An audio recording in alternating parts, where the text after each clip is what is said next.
L'OGEFREM totalise 40 ans d'existence au service de la nation, un 40e anniversaire placé sous les signes du Cap vers le cinquantenaire de l'Office pour une bonne assistance aux chargeurs. Les agents et cadres se sont retrouvés à Romeo Golf pour donner le ton à cet événement ponctué par la déclinaison du plan décennal de cette société. Des allocutions, des témoignages, des projections après bilan, autant d'ingrédients qui ont ponctué la célébration du 40e anniversaire de l'OGEFREM.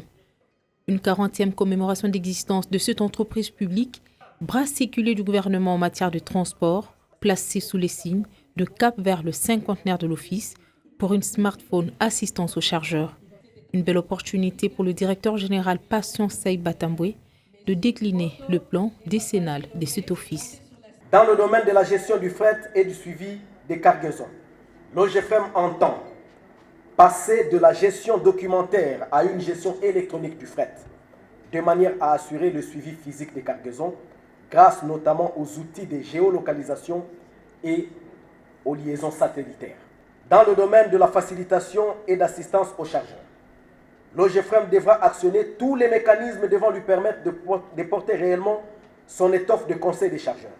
Dans le cadre de sa contribution à l'économie et aux finances publiques, l'OGEFREM se veut être un multiplicateur des recettes publiques, grâce notamment à la communication au cordon douanier des vraies valeurs des produits importés. Dans le domaine de la gestion administrative et financière, la décennie 2020-2030 sera également celle d'une réforme organisationnelle et fonctionnelle de l'OGEFREM dans le but d'améliorer sensiblement non seulement les conditions de travail de son personnel, mais aussi et surtout la qualité des services à rendre aux chargeurs.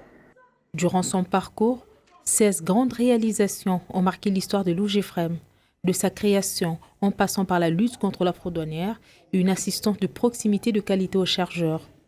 Un tableau bien peint sur lequel s'appuient aussi 8 autres avancées notables sous le mandat du nouveau comité de gestion. Ceux qui ont vécu à la mise en place de ces structures étatiques se remémorent. Louise Mayouma, seule femme de 11 mandataires que l'OGEFREM a connu, témoigne. On avait des combats avec la Banque mondiale qui estimait qu'on était venu surcharger le transport avec nos taxes, parce qu'ils appelaient ça taxes.